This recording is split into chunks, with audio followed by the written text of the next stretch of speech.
this report has enumerated were pointed out by a report that was commissioned by the WHO, Global Fund, Ghana Health Service, and Ministry of Health in July of 2023. It's there.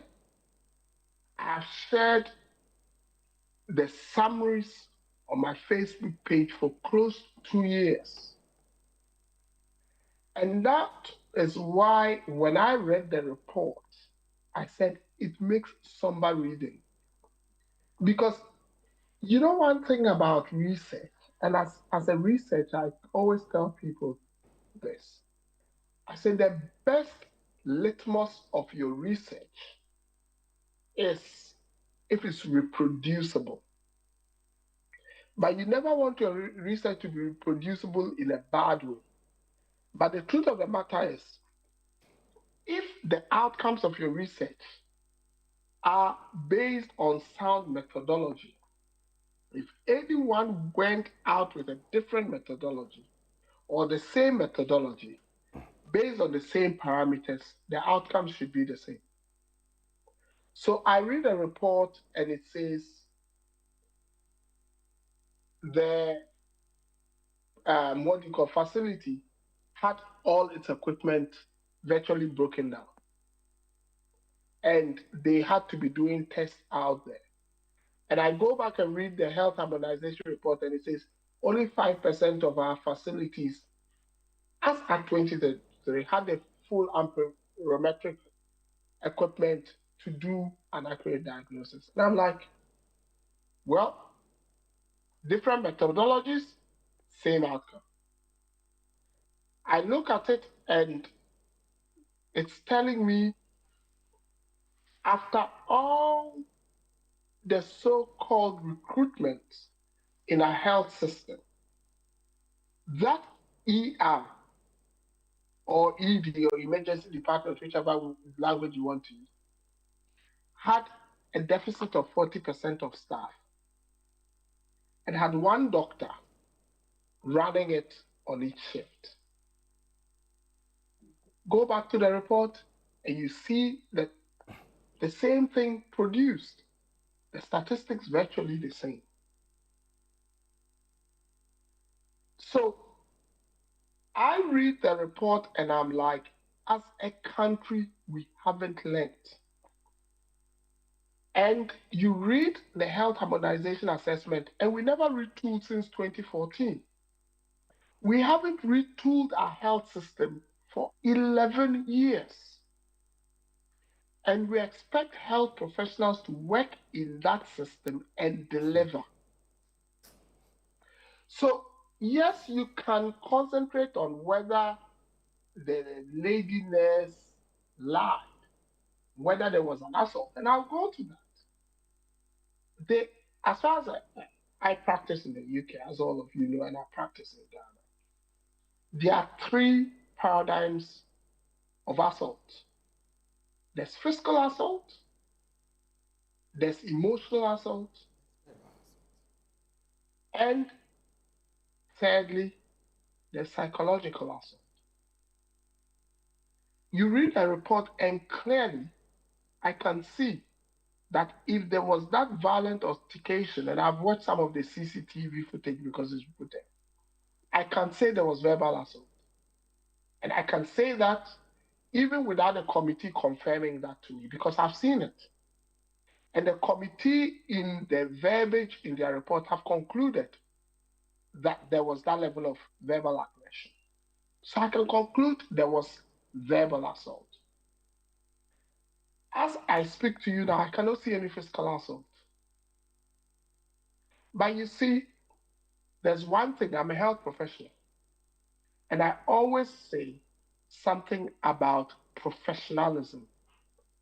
When a judgment is made of your peers, and what do I mean by your peers? Look at the committee. There were doctors on it, there were nurses on it, there were lawyers on it with health legal basis. There were health communicators like my brother Tony on it. It encompasses, there was a director at the Ghana Health Service on it. It encompasses all the facets that need to make a determination on this matter. But then I say, what if the committee was fudged because the health minister wanted a particular outcome? I next go and look at the testifiers, those who appeared, and they are named. They are named on the report. They are house officers, they are nurses. And I ask myself, would all these people conspire to tell a particular narrative? And I struggle to see how that can be the same.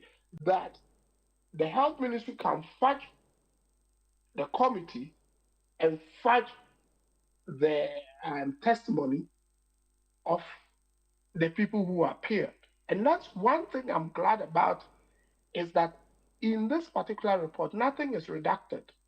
Everything has been put out. So I can read it and I can make from a policy standpoint, an independent assessment. And I'm telling you, if I compare that to the Health Harmonization Assessment Report, which for me is the blue book for, and I'm sure Tony Godman would agree, because it's a global standard. That's how all health systems are assessed.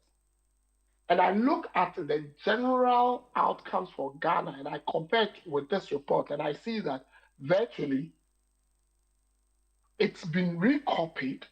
I tell myself, this was a systemic failure.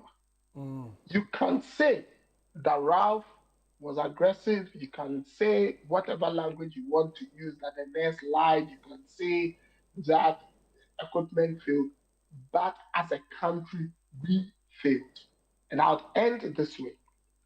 At the emergency department, the people there are making a decision between life and the coffin. That's what they are there to do. That's why it's called an emergency department. Yeah. So if we constrain them to the point that, and you see, what we have to read the report and be cognizant of it, until those results that were needed by the health professionals came in, they probably wouldn't continue treatment apart from sustaining you to survive. Because they need those outcomes to make a determination of what's the next line of action. So if we don't have these equipment in the facilities, and we've not retooled since 2014, the real questions we should be asking is about what health system we have been operating for over 11 years. Yeah.